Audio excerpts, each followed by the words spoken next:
good afternoon again. And now for something pretty different. I'm Linda Fried, and I have the honor of moderating a panel dedicated to thinking about the new intergenerational contract that we need in a world of healthy longevity, and with a particular focus on the role of social infrastructure in healthy longevity. Now, what am I talking about when I talk about social infrastructure? It's not a term that most of us use in daily life.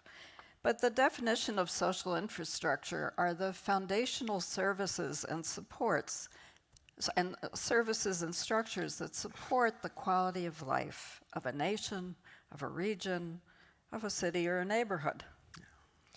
And in this session, we're going to think about the social infrastructure we need to support a world of healthy longevity, a nation or a city of healthy longevity, to accomplish the social determinants of health, the innovations to build social capital and cohesion across age groups, and our own intergenerational social contract, the agreements between people, between age groups, with our government, about what goals we're trying to achieve and how to set our course. Now, all of this could be thought about in the context of somebody over 200 years ago, Adam Smith, who is cited often as the father of capitalism. In 1803, Adam Smith said that for capitalism to succeed, we need to invest collectively in public goods, the elements of a life that support the ability of people to be healthy and to flourish. And these elements are ones that require collective and adequate investment, because nobody singly or as a group profits from these, but everyone gains, and every sector of society gains, and they raise all boats. So today, right now, for a few minutes, we're going to think about how to shape a social contract for a healthy longevity and the social infrastructure by digging in on some specific dimensions of it. And I'm thrilled to introduce first, and then the others in order, Dr. Yaohui Zhao, who is here with us from China. Yaohui is a member of the Commission of the National Academy of Medicine's Global Roadmap for Healthy Longevity, and I've had the pleasure of working with her over the last 3 years in the creation of that. Dr. Zhao is Professor of Economics in the National School of Development and the Institute for Global Health and Development at Peking University in China. Her areas of research focus are labor economics, health economics, and the economics of aging, and she was the chair of the Path to Healthy Aging in China, a Peking University Lancet Commission. Yaohui, welcome. It's a pleasure to see you. And I would love it if you would get us started in thinking about social infrastructure, to talk about what are the biggest social factors that we need to attend to contribute to healthy longevity. Clinical care, while the remaining 80% are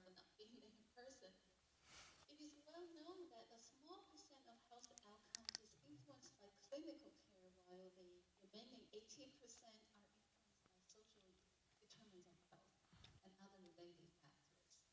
In Chapter 4 of our roadmap report, the Commission discussed current evidence on key social determinants of health and their interactions across individual and institutional levels. The key targets that the Commission selected are the following: capitalizing on the pro-social strength of older people, combating ageism, fostering social inclusion, ensuring financial security in retirement, and achieving digital literacy. In the interest of time, I will just briefly expand on combating ageism. Ageism refers to the systemic stereotypes and prejudice against older adults. A prominent example is job discrimination. In many countries, mandatory retirement systems force older workers to retire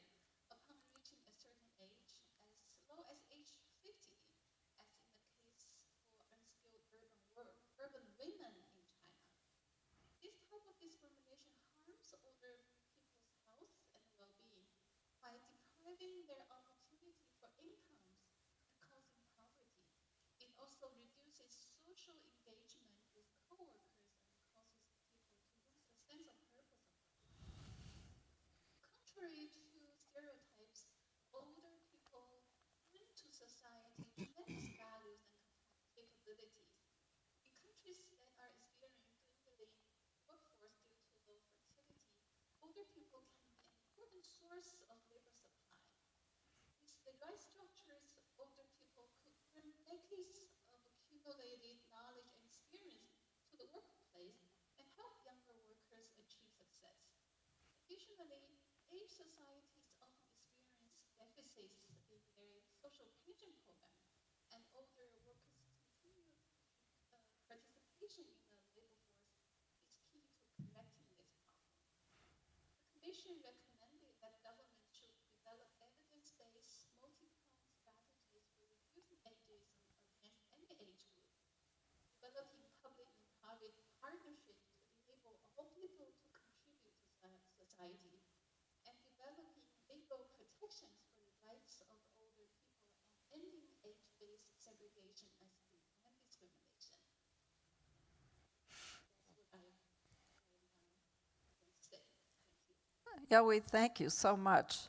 And I know that you were leading much work in China to try and address this whole range of critical issues. I'd like to build on what you said by turning to Mr. AlMuhanna, who is the General Director of Licensing in the Ministry of Human Resources and Social Development here in Saudi Arabia. Mr. AlMuhanna is a respiratory and public health specialist and the former director of Elderly Social Department, an initiative owner of modeling elderly services in the Saudi National Transformation Program. Mr. AlMuhanna, welcome. It's a pleasure to have you here. And building on a number of things that Dr. Zhao just mentioned about intergenerational connections and the need for meaning and purpose as people age, I wonder if you could tell us about the kinds of vision and initiatives that you're leading. Oh, thank you so much. First of all, I would like to thank the organizers for the invitation and this very important topic. So when I refer to the intergenerational connections, I would first emphasize that individuals' life expectancy is depends on a set of major factors, that from genetics, or gender, lifestyle, and socioeconomic status. In the annual report of family medicine, it has stated that healthcare premature death is accounted for 5 and 15%, while behavior and social factors is accounted for 16 to 65% of premature death. Therefore, it's an evidence study suggests that life expectancy or longevity depends on two major factors, which they are genetics and the life choices. Therefore, when I'm going to refer that to the intergenerational connection depends on the nature of relationship between its groups. Therefore, to achieve a sustained community development, we must allow the young generation to participate in it and also bear responsibility. With that, we will be easing the transfer of knowledge from elderly to the young groups, and also the young groups will serve the elderly. And this transfer of knowledge and this experience as a circle, it will ultimately improve the quality of life for the elderly, which we reflected in their life expectancy. And in addition, we need to strengthen that. We need to do all what it takes to strengthen the intergenerational connections. Thank you. And can you add a little bit about what you're doing in your role in the ministry to accomplish this? All right, so to strengthen the intergenerational connection, we need to enacting laws and regulations that guarantees the rights and duties for each group. For example, what the Kingdom of Saudi Arabia have done last year, the Council of Ministers have approved the Elderly Rights and Care Law, where it allow or guaranteed for an elderly to have a certain environment where it preserved all his rights, preserved his dignity, and also the obligation of care for them. So that role as a legislation has a huge impact in their quality of life and reflected in their life expectancy, which is one goal of the 2030 Saudi Arabia vision. And I would like also to add that we need to support more the volunteering service.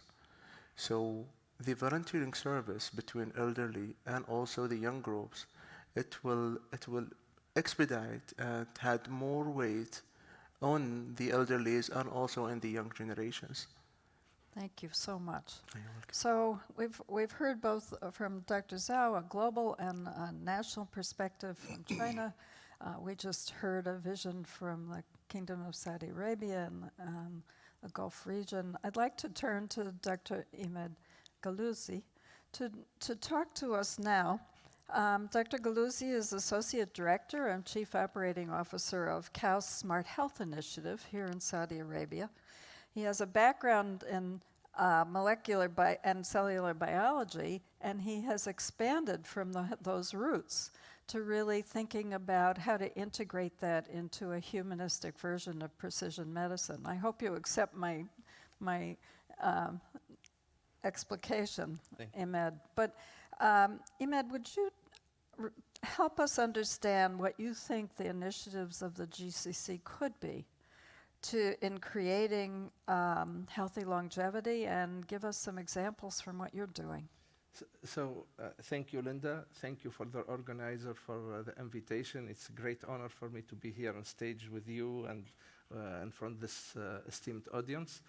The GCC, Saudi Arabia and the GCC offer a unique opportunity to contribute significantly, as you may heard earlier, in the longevity and the healthier society initiatives.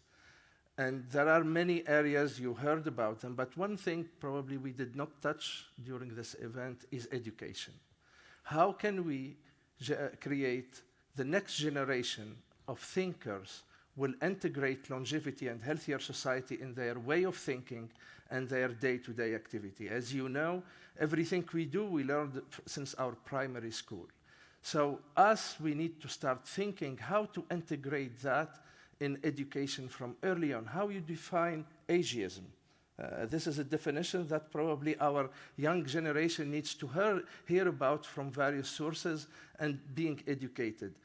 Now, as practical matter, how we can help the society tackle this problem. In terms of education at KAUST, what we are doing in the last few years, what we decided is to use our capability in terms of education and academic research to tackle health-related problem. And all the health-related problem we are focusing on, like Linda said correctly, in smart health, we would like to educate our next generation of scientists and doctors. Actually, I will tell you a little bit about what I mean by that. How to use smart health tools and methods to reach the precision medicine era. You heard the term earlier, precision longevity. I love that term because that's really boils down to what we think in smart health, exactly that expresses it very well.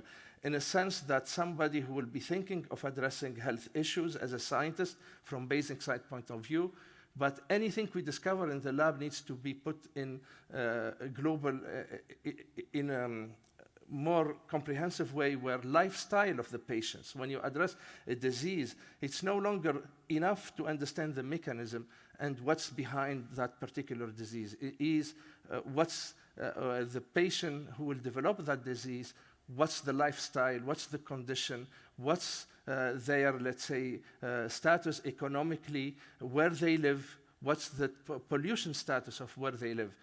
So to integrate that, there are awesome tools that everybody knows about, artificial intelligence and machine learning, that we need to integrate early on in our education as a scientist and as medical doctor. So who will be our next medical doctor? Who will be our next GP? This is the question that will integrate longevity principles and thinking about longevity in their day-to-day activity. That Smart Health initiative in KAUST really is aiming to prepare create education programs where all this is integrated, and we would love to engage a collaboration with many of you that are in the audience here. Very exciting. Thank you. So I know that this session is really a teaser for a very big topic, which we hope we will excite all of you who are joining us today to think about with all of us more deeply. But I'll end with one question. Maybe we can go hear from each of you. We've talked about the assets of having the potential and not yet realized assets of having more older people and an older population, and the pro-social goals of older people that can enable the success of the young.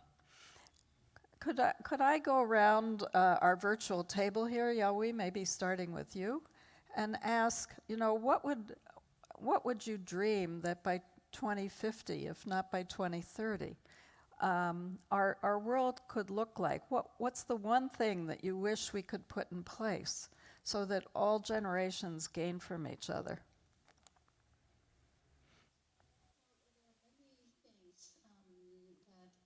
Older people can contribute to society. Previously I mentioned their labor force participation and the need to combat ageism. But in supporting the older population, the intergenerational engagement can play a bigger role. In the case of this, I think the changes in living arrangement needs to be considered. Around the world, older people are increasingly living apart from their children due either to dwindling family size, out-migration of children, or increased economic independence of older people. This can be a good thing as older people seek independence, but it has a downside that the care and the care may be in deficit when they need them. So the compromise is for older people to move closer to their children when they require care, rather than living under the same roof. I think the government should remove barriers that prevent older people from doing that. And such barriers may include the portability of social protection programs across countries in the context of international immigration. Even within countries such as China, social insurance systems are geographically segmented, which inhibits the ability of older people to move. I think this is one thing that in the social protection system that we can work on. Thank you. Quite visionary. In the interest of time, maybe very quick responses. Mr. AlMuhanna? I would like to see a community where it is a very sustainable, where elderly and young groups are in a circle serving each other. The young group will learn from the older one, and the older one will be served and appreciated and given care, and a sort of appreciation for what they have done for all their years. In addition to that, I would really press more on continuously revisiting the regulations and the laws where needs to be served to achieve that purpose. Very inspiring. Thank you. So, Imed, you get the last word. Quickly, my dream is really the intergeneration contract that we are using now needs to change, specifically in terms of retirement. So where we can have a societal model where young generation can teach the elderly and the elderly can teach young generation, and we can really adjust the contribution of each generation based on the capability, what they can offer, using the technology we have. I think probably retirement should be revised. And the age of, not only the age, the word retirement itself should be revised. So thank you so much to all three of you. Thank you to the audience. I think we have begun to think about how we create an intergenerational social contract together for shared aspirations for longer lives. Thank you. Thank you.